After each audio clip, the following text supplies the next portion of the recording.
Hello everyone, my name is Christian Eschbach, and welcome to another one of my album reviews.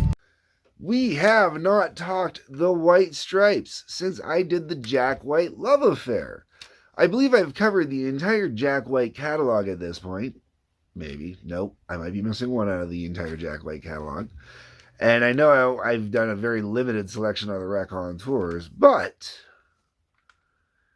let's do the White Stripes. What do you say, folks? Okay, so this is Stijl. This is the second album from the White Stripes. I've already covered the first album way back when. You can go watch the review for that.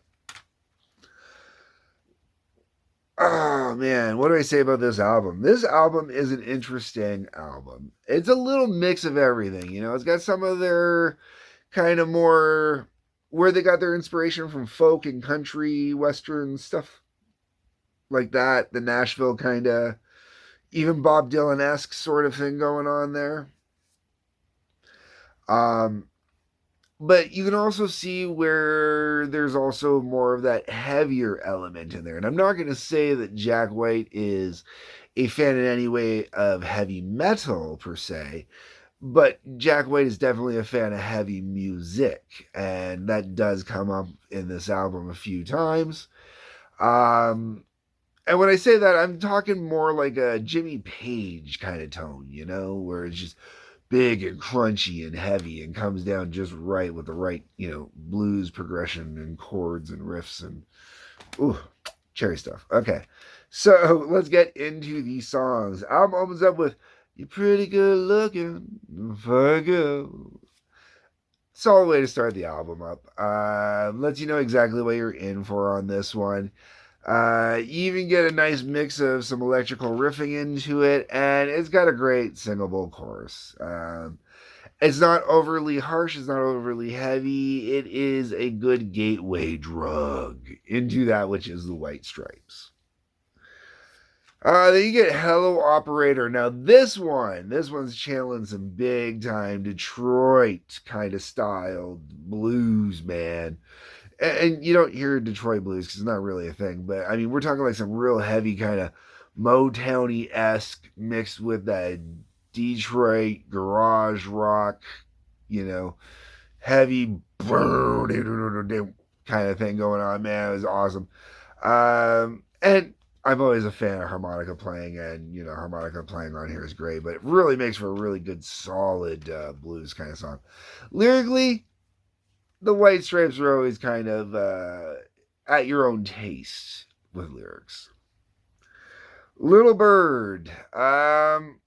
This one gets a little bit more bluesy. The last one was, you know, raw and rough, but had a bluesy kind of backbone to it. This one gets a little more bluesy, kind of in the vein of Zeppelin's Traveling Riverside Blues. So, you know, not overly like crazy, but you know, you still got a good blues kind of element going on in there, you know. Then we're up to "Apple Blossom." This is a solid album cut to me. Jack picks up an acoustic, and it kind of feels like a randomly jammed into song where they went back afterwards and they put in some back filler with, you know, piano and electric guitar and beefed up the song and whatnot. Honestly, it's kind of a vibe you get on quite a few songs on this album where it feels like it's just kind of Jack was in the studio and just, you know, maybe had a book of poetry in front of him and kind of knew what he was wanting to do and just kind of roughed it out. And, you know, Meg just kind of went with him. If you ever watch the White Stripes, Blackpool Lights, you can feel that jamming that I'm talking about because, you know, like half the songs on there do not feel the exact same as they do on the album, or don't even, a lot of songs feel actually kind of different-ish than they do on the album, which would put people off to a degree, but it creates a more unique kind of energy at the same time, I think. Then you're into "I'm Bound to Pack It Up." This kind of reminds me something off of maybe kind of Zeppelin 3. The example I'm going to give is not off Zeppelin 3. I'm going to say, like, I want to kind of say Misty Mountain Hop. But it's got that kind of acoustic-ish kind of vibe that is more common with Zeppelin 3. A little more pulled back kind of thing. Um, Death Letter. This one's definitely a bit of a different vibe for the blues. A little bit rough and raw, but still very bluesy.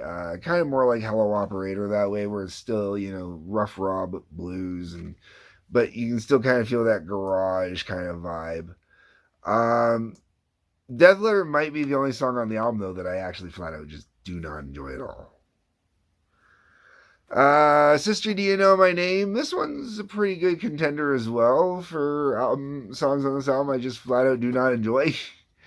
It's a bit slow, and there's something in the guitar tone that just really puts me off on this one. I just really not a fan.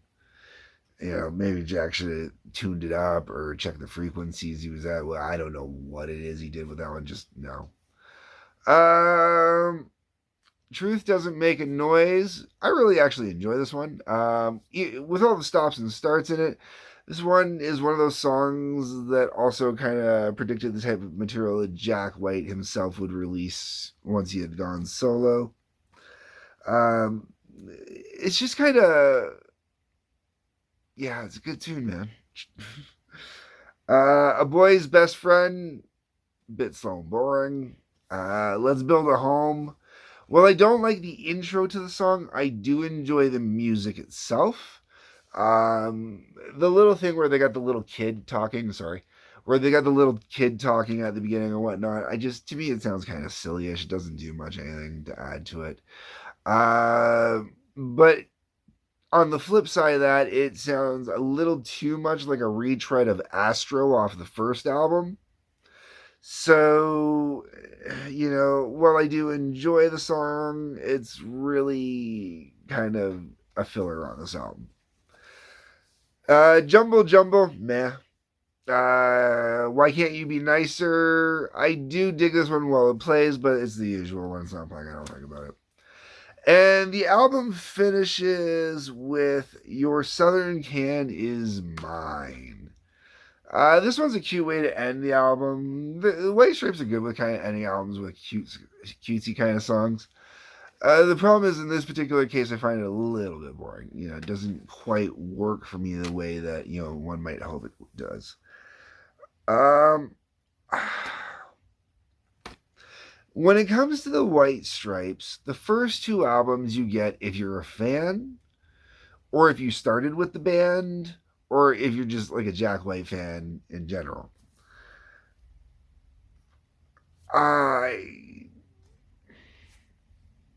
got into the White Stripes like most people did after Seven Nation Army came out. Let's be completely honest. Did I know one of their songs before that? Yes, I knew Dead Leaves and Dirty Ground before that, which would be off of the third album, which would be the next album I'll end up covering from the White Stripes. And if I had heard the White Stripes back in this time period, I don't know if I would have gotten into them the same way that I did. But going back, and when I even got into them, like when Seven Nation Army came out, and, I went out and picked up that album, and then I went out and started picking up the back catalog. The first two albums, I really took me a while to kind of get into them because they just were not what I wanted or were not what I expected from the White Stripes. Anyways, folks, those are my thoughts, my views, my opinions. Let me know what you think. That is what the comment section is for. On the way down there, you'll see there is a link to Patreon. Please feel free to click on that. There is going to be new stuff going up on there for my exclusive subscribers now that 0 Hour Prototype is going to be releasing soon. Like button, subscribe button, bell for notifications. If you are on Rumble, they've got the same buttons, just different names. I think one's called follow. The other one is maybe like, I don't remember. That's what the little pictures are for, right? Locals, I off and on with mentioning that one. Peace, love, take care.